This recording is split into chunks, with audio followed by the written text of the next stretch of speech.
menjadi bulan tempat titik temu di antara 4 ibadah ini. Nah, sholat, puasa, haji, kurban ini.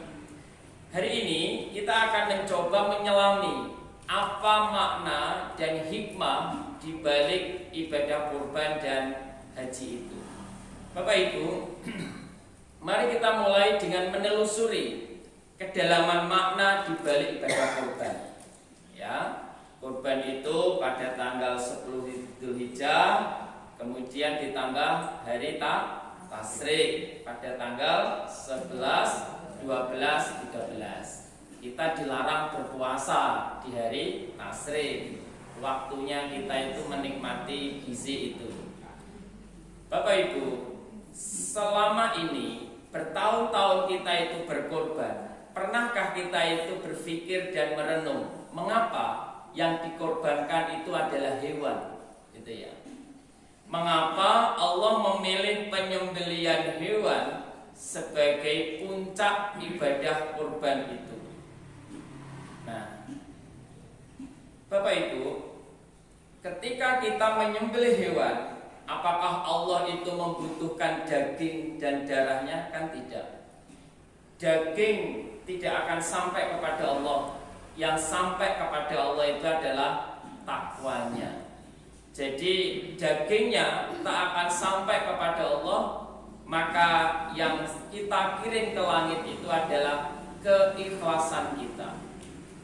Bapak Ibu, kalau kita itu kaji setiap ibadah apapun, itu pasti menggandeng dua sisi yang saling berdekatan.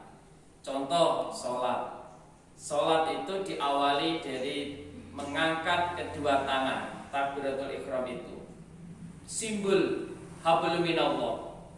Dan di puncaknya sholat, akhir kita mengucapkan salam, menoleh pandangan ke kanan dan ke kiri, simbol hablum minan nas. Seperti hanya kurban. Kurban ini juga menyatukan dua sisi kesalehan. Soleh secara ritual, berarti makna kurban itu pendekatan kepada Allah. Dan soleh secara sosial, daging-daging kurban itu bukan dinikmati sendiri, melainkan menjadi jembatan sosial. Jadi dengan membagikan daging-daging utia, daging-daging kurban itu akan memperkokoh jembatan sosial kita. Pesannya apa Bapak Ibu? Pesannya adalah ibadah kurban itu adalah ibadah yang komplit karena melatih kesalehan secara hablum minallah dan kesalehan secara hablum minan nas itu. Jadi kurban itu berakar dari kata koruba, mendekat. Jadi sebenarnya orang yang sedang berkorban itu sedang menyembelih sifat-sifat hewani, ya. Jadi koroba itu berarti dekat. Korban itu menjadi wasilah pendekatan diri kita kepada Allah. Serta dari korban kita dituntun untuk menyembelih segala sifat-sifat kebinatangan, ya. Karena namanya manusia itu kan kadung melakukan dosa kan ngalah-ngalahi setan kan ya. Ada suatu cerita, kemarin ada yang WA, Ustaz, apakah betul bahwa setan itu telah mengajukan pensiun dini, gitu ya? Kok dari mana infonya? Ada cerita, katanya suatu saat itu setan mengajukan diri di hadapan Allah, mengajukan pensiun dini. Ditanya, wahai setan, kenapa engkau mengajukan pensiun dini? Padahal dahulu engkau pernah berjanji akan menggoda manusia sampai akhir zaman. Jawaban setan, ya Allah, saya sudah tidak sanggup lagi untuk menggoda manusia. Lah kenapa? karena perbuatan manusia melebihi perbuatanku gitu ya. Takutnya malah setan yang tergoda oleh manusia. Ini guyonannya. Jadi berita-berita sekarang ini luar biasa. Maka sifat-sifat kebinatangan ini adalah yang harus dikikis dan disembelih.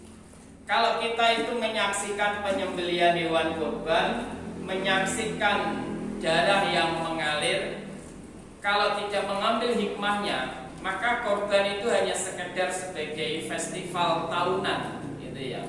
Maka apa yang harus disembelih dalam diri kita? Ada 3 hewan yang harus disembelih dan melekat dalam diri kita. Yang pertama itu adalah keserakahan. Keserakahan itu diabadikan dalam surah Al-Qasas ayat 76 sampai 82. Di situ yang berperan adalah Qorun. Qorun itu luar biasa kayanya. Kunci-kuncinya itu digotong oleh berpuluh-puluh orang itu tak kuat, saking sugih itu. Ketika ditanya oleh pengikutnya, wahai Qorun, begitu kayanya dirimu, apa jawaban Qorun? Semua yang saya miliki ini adalah hasil ilmu dan kerja kerasku. Inilah yang akhirnya membuat Qorun harta dan seluruh kekuasaannya itu ditenggelamkan, dibenamkan. Maka dalam cerita-ceritanya kan menemukan harta karun itu ya. Kenapa runtuhnya Qorun itu? Karena 2. Karena dia itu memamerkan kekayaannya dan merendahkan orang lain. Yang direndahkan saat itu adalah Nabi Musa. Maka dengan adanya korban ini, kita itu sebenarnya sedang menyembelih ya. Sedang menyembelih sifat keserakahan. Akhirnya bersemi yang namanya kesyukuran itu.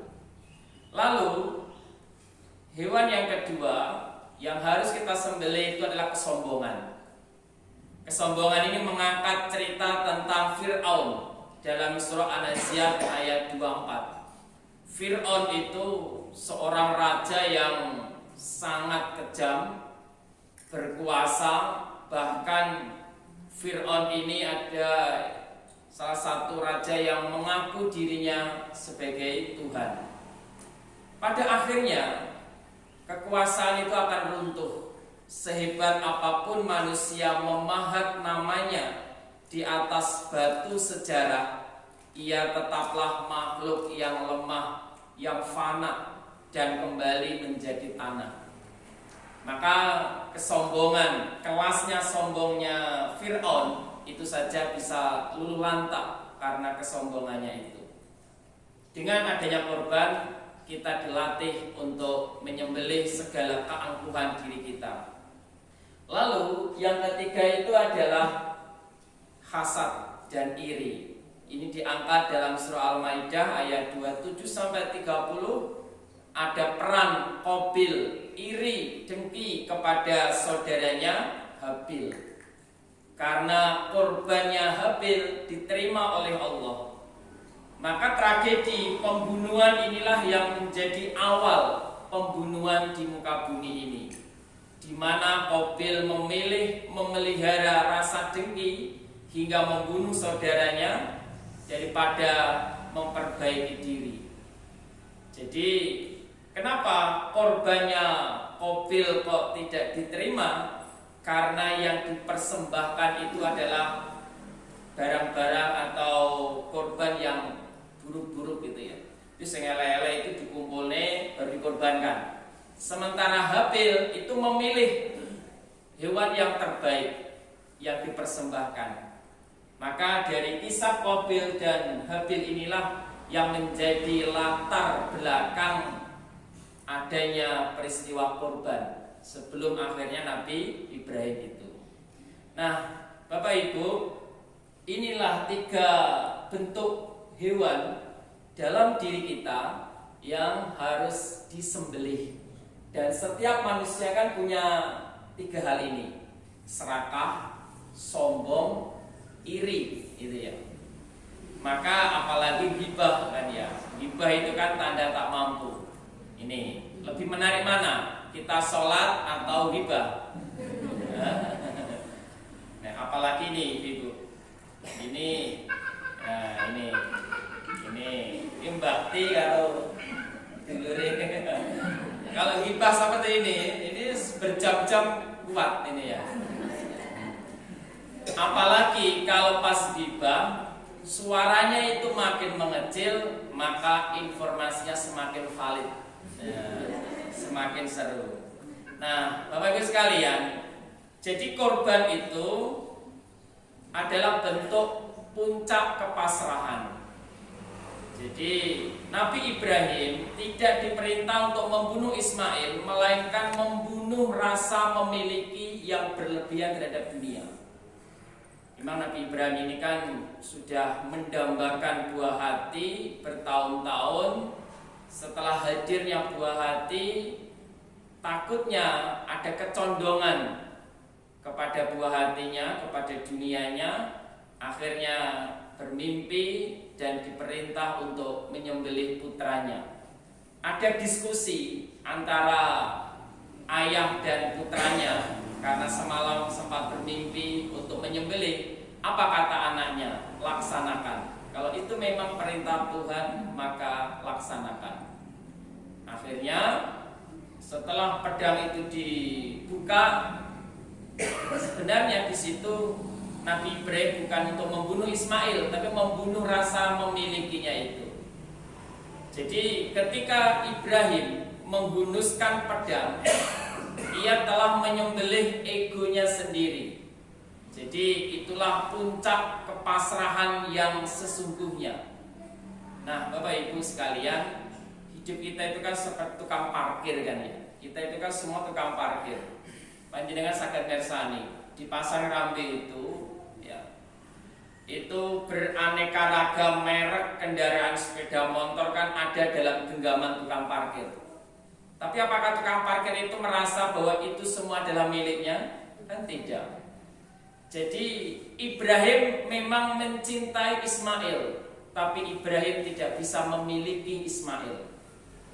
Tukang parkir sadar bahwa semua sepeda motor yang ia dititipkan padanya itu satu persatu itu akan diambil oleh pemiliknya. Nah, Bapak Ibu sekalian, setiap kita itu adalah Ibrahim, dan setiap Ibrahim itu punya Ismail. Ismail saat ini bisa berupa keluarga, ilmu, jabatan, dan segalanya. Ada orang yang ilmunya tinggi, merasa dirinya paling hebat, akhirnya menghilangkan ruang di dalam hatinya rasa ketuhanan. Jadi keblinger. Ada yang dengan jabatannya, akhirnya jabatan itu menghalalkan segala cara, sehingga ruang hatinya itu dipenuhi oleh Ismail yang namanya jabatan itu. Maka dengan menyembelih hewan kurban tadi, kita diingatkan untuk menyembelih Ismail dalam diri kita. Maksudnya Ismail itu ya rasa memiliki tadi. Karena kita harus bisa membedakan antara mencintai dan memiliki. Kita bisa mencintai anak, suami, harta, karir, tapi kita sadar kita tidak bisa memilikinya. Bahkan nafas yang kita hirup setiap waktu itu pun pada saatnya akan ditarik kembali oleh pemiliknya. Gitu.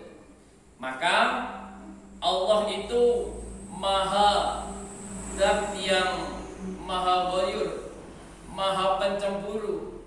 Dia tidak ingin tandingan-tandingan di ruang hati hambanya. Jadi simbol Ibrahim agar hatinya tidak condong. Dulu sebelum punya ini sholatnya sregep, ngajinya aktif. Sekarang boso memiliki sesuatu yang ia cintai, lupa sholatnya. Itu sebenarnya ruang hatinya telah dipenuhi oleh yang namanya Ismail modern yang harus disembelih tadi. Nah, Bapak Ibu yang berbahagia, ketika kita diuji pada hal yang kita cintai, kita sedang diajak pada kesadaran mendalam, inna lillahi wa inna ilaihi rajiun. Sesungguhnya kita itu adalah milik Allah, dan pada saatnya kita akan kembali kepada Allah. Jadi Allah itu maha pencemburu, tidak ingin di ruang hati kita itu ada tandingan. Kita bisa mencintai, tetapi kita tidak bisa memiliki seutuhnya. Maka sembelihlah hewannya, tapi jangan biarkan hatimu membatu. Sebab pisau besi tak ada gunanya jika tak sanggup memutus urat nadi kesombongan diri. Berkorbanlah untuk meluluhkan hati. Dengan melihat hewan kurban yang disembelih, maka akan tumbuh kedekatan kepada Allah. Jadi dengan adanya berkorban ini sebenarnya yang sampai kepada Allah itu pada akhirnya bukan daging dan darahnya, melainkan ketakwaan kita. Ini dalam surah Al-Hajj ayat 37. Ya, daging dan darahnya tidak akan sampai kepada Allah, tetapi yang sampai kepada Allah itu apa Bapak Ibu?